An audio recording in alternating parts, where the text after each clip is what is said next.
When we wrapped Dishonored 1 and the DLC, we started thinking about Emili Colduin as protagonist. It became kind of a bit of an obsession for us. Welcome, Lady Emili Colduin. To see Emily and treat her the right way, like think really how would she grow up, what would she look like, how would she carry herself. So it's 15 years after the Rat Plague, after the first Dishonored, and Corvo's been training her for 15 years, telling her someday our enemies are going to come for you with knives and you have to be ready. An otherworldly usurper takes the throne. For the first time, as an adult, driven out of her home, she has to flee. And so the contrast for her is huge. She was an empress one day, the next day she's on the run. And she's trying to unravel the Duke of Serkonos and his allies in order to win back her own throne.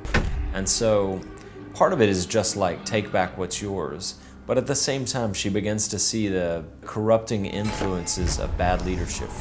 Her motivation becomes, I need to take back the empire so that I can do right by the people.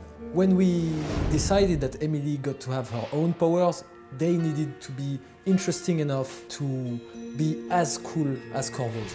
Her mobility power is called Far Reach, where it's more elastic than Blink. It's not so much a short-range teleport as it's almost like a supernatural grapple that allows you to pull yourself through the world. You can slingshot past things. You can grab people and pull them toward you and assassinate them in midair. You can pull objects toward yourself. Far Reach can be upgraded in different ways. Domino, it's that power that allows you to link the fate of characters in the world, and whatever happens to one happens to the other. If you look at her powers, most of them are befitting of an empress. She can link people together so that they share the same fate. She can mesmerize a crowd of people. There you are. I feel so empty right now.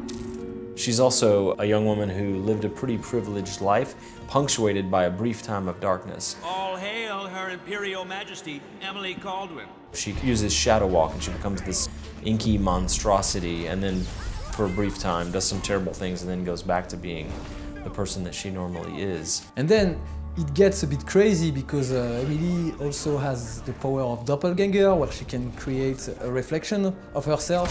It can be used to distract AI enemies, or it can be upgraded so that it's actually lethal and it can assassinate. So whether you play Emily or Corvo, you work your way through the same set of missions. But that said, Emily's commentary on the world is sometimes similar to Corvo's, but sometimes it's different based on her perspective. I wish I could just run away from all this.